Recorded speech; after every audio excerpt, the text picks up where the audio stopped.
Hi, welcome to a new video. My name is Chimera. I am an artist, and this is a little vlog, a little behind the scenes, showing you my process of how I made this illustration of Billy and Mandy from the TV series The Grim Adventures of Billy and Mandy. I'm using mixed media this time, a little out of my comfort zone, but a little blast from the past.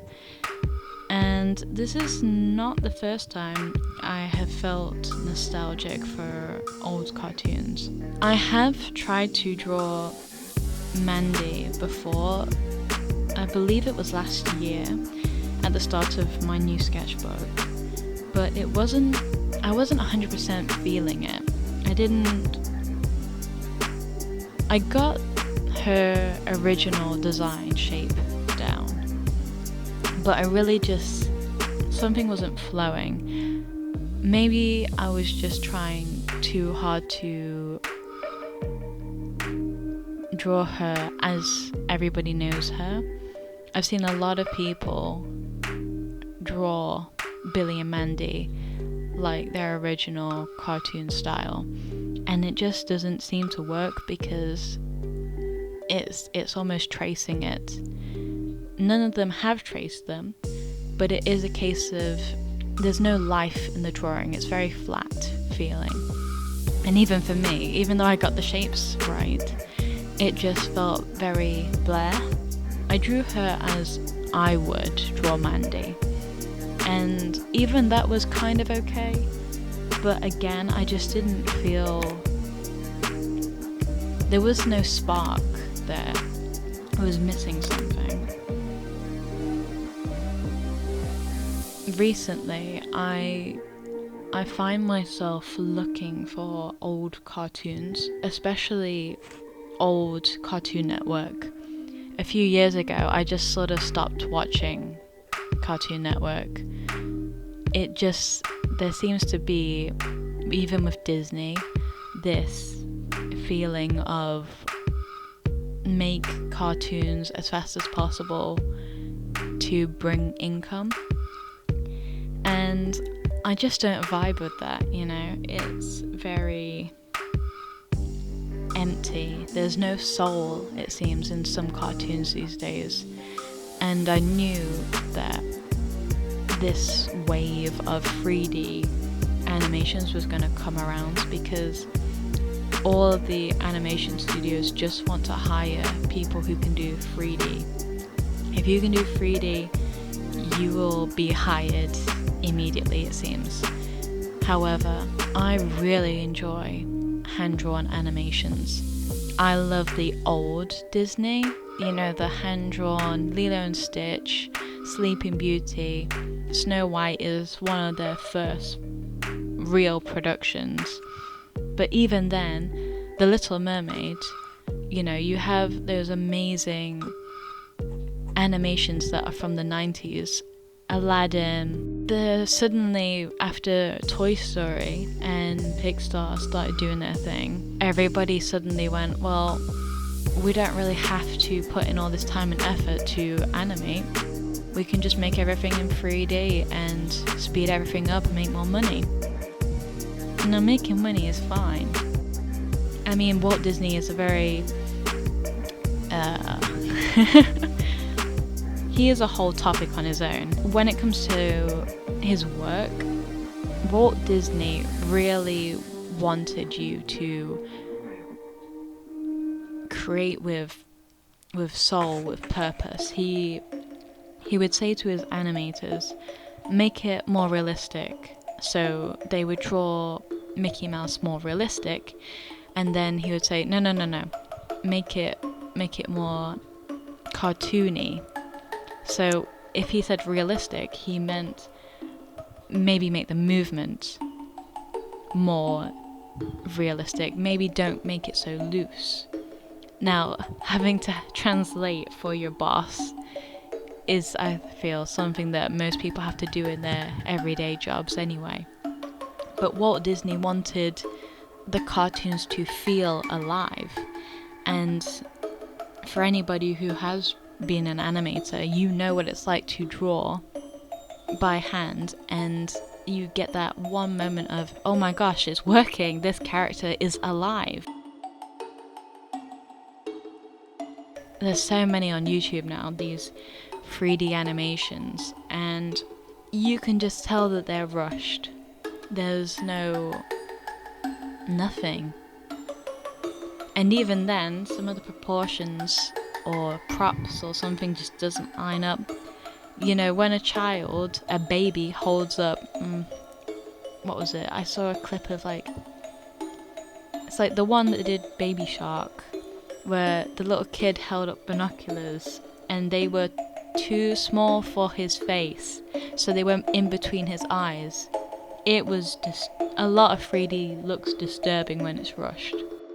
And it just shows that they don't care. They don't care. There might be 20 people working on an animation and they don't care. So when it's 2D, it has to be right. And you have to start again if it's not working. But that is where having patience to draw it from scratch comes in. So I knew that people would start being nostalgic again, especially our generation. They would feel nostalgic for, Treasure Planet and I can't think of anything.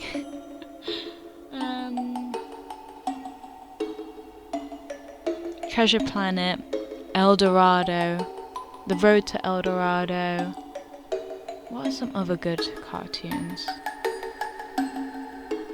Well, Billy and Mandy for a start. But even then, you have Samurai Jack.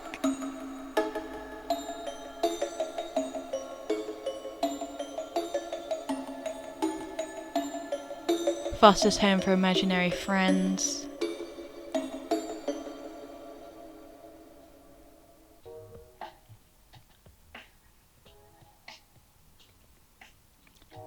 Powerpuff Girls. You have so many that Cartoon Network was built up on. And yet, they kind of kept a little bit of the 2D drawn animations with The Amazing World of Gumball. I quite enjoy that. But even then, as soon as people tried to fit a story into a cartoon that resets every time, and when I say resets, I mean like The Simpsons, that resets every time you watch a new episode.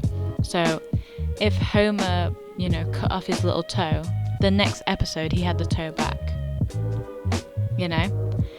So The Amazing World of Gumball is a show that reset. And then all of a sudden it's got this story going through it. And I feel that shows like Gravity Falls, which is amazing. If you haven't watched Gravity Falls, you really need to. That is completely built with mind map, puzzle, mystery box with a bow on it. There's so much going on in that cartoon. So as soon as other people randomly try to fit a story into a cartoon that it never existed, it becomes very, what is happening? Have I missed an episode, And I feel like Cartoon Network kind of did that with Steven Universe, but that's another thing with, all these different shows going on. But going back to Billy and Mandy, from what I remember of the show, it was kind of like a reset cartoon. There was a bit of a story going on throughout the years, but I never paid attention to it. And maybe even then they'd have the occasional, Christmas cartoon episode. But there were characters that would come back, like Eris, who I loved. She's a bit deranged, but she's kind of sexy, but she's a villain. And then she's completely nuts. By the end of the episode, you're fine not to see her for a few more. But from what I remember, it was always very weird and random. I remember watching a video analysis of Billy and Mandy, and And someone mentioned that the creator of the show, he wanted to scare you to the point, and then he would make you laugh. And that was his goal for the show. He wanted to almost freak you out and then put something weird or gross or funny there. That is good direction. So even if the show reset the next episode, you kind of know where you are with it. I feel that one of the reasons that I love Billy and Mandy is that it's, even though other gross cartoon shows disappeared over the years, like Courage the Cowardly Dog, that was too scary for me at the time as a child. That was too scary, so I was kind of glad when that disappeared. But Billy and Mandy was, Mandy's the grumpy girl, in the pink dress, and Billy is everything that a boy is, I guess. He's young, he's naive, he believes people that he shouldn't. His emotions go all over the place. I mean, obviously this isn't every boy, and when I say boy, I do mean child boy. But he kind of does represent, like, maybe what every child has in them. The naivety, the, foolishness, the running around being gross, I mean, I did feel a bit weird when he'd have, like, snot coming out of his nose every 2 minutes. Or, like, eating something that, like, reshaped his face. But that's the whole point of cartoons, is to make something that isn't real feel real. I believed those characters, and I really loved that Grimm had a Jamaican accent. I don't know why. Just like Sebastian in The Little Mermaid. However, I had a connection to that because of my blood, so it's just one of those where I don't know why this is happening, but I love it. All the characters had solid personalities, and they'd almost help each other out in each situation. Even if they don't like each other, they still stuck together. So maybe it's like a marriage friendship. We're stuck together, so we gotta get through this.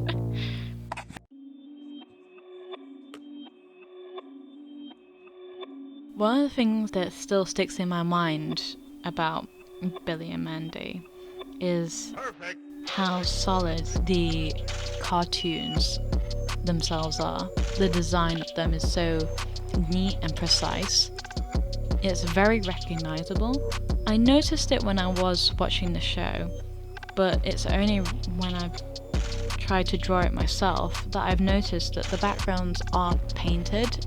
When I was drawing the house, I think that one is Billy's house. I think the more futuristic square one is Mandy's. I'll have to watch the show properly to remember. When I was drawing that house out, the shapes are still there, the structure is still there, but the way that the backgrounds are coloured is painted, it's smudged, it's very free to colour them, because then I could just sort of do what I wanted. I didn't have to stay inside the lines, and that is it's very fun to do as an artist. Instead of having to stay inside the lines, you can have that freedom of blurring the colours of the background. Yeah, I really enjoyed that. That was fun.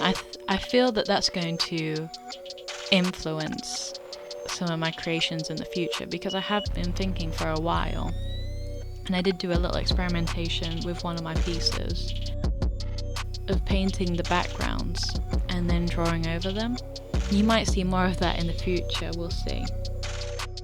It does give me a sense of stage and theatre, which I do have a little bit of a background in that.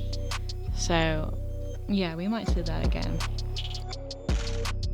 Recently as well, because of this little experimentation, I'm giving myself a bit of room and freedom to almost recreate my art and myself in a little way. I'm trying to let go of made up rules. Like I have to do this, or I have to be consistent in this area. Apart from my colour palette, I'm fine to change things up. So yeah, doing this little, I suppose it's a study, isn't it, of a different cartoon style. It's just giving me that room to sort of stretch my legs and see what I want to make.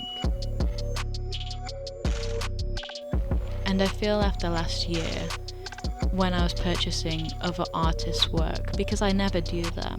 For a long time I didn't really see the purpose in buying other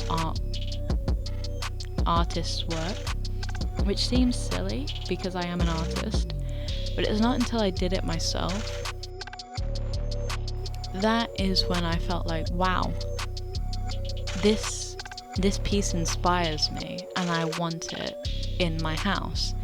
And that just opened up a whole new world for me, because then it gave me this sense of, oh, well, that's how people will feel when they buy my artwork. That's how they'll feel when I send them something.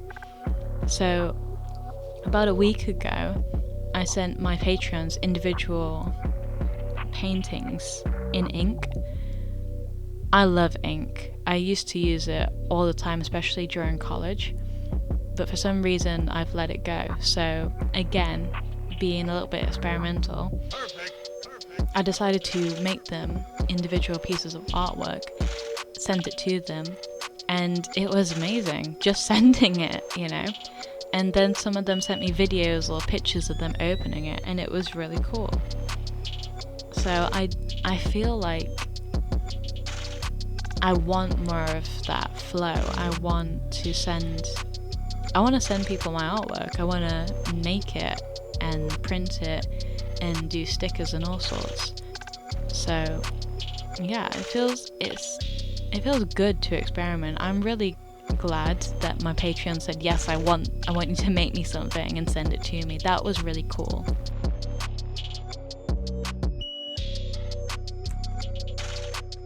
So yeah, if you're not a Patreon yet, what are you doing? You know, you made it to the end of the video, you may as well become a Patreon. At the minute, I have 3 different tiers, so you can find them and see which one you prefer. Only top tier Patreons get like spontaneous little gifts like that. So if you want a painting, you need to be on the top tier.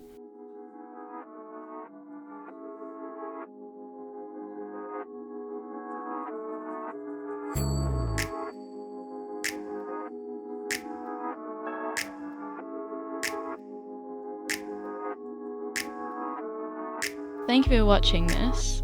Make sure you subscribe and like the video, because if you made it all the way to here, you should probably like it, right?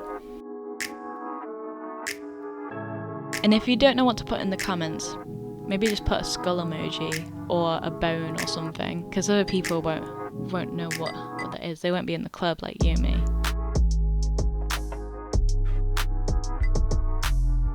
And if you want to see the finished piece in all its glory, you can head over to Patreon, or you can find them on my Instagram because I posted them on there. So yeah, that's it. Bye!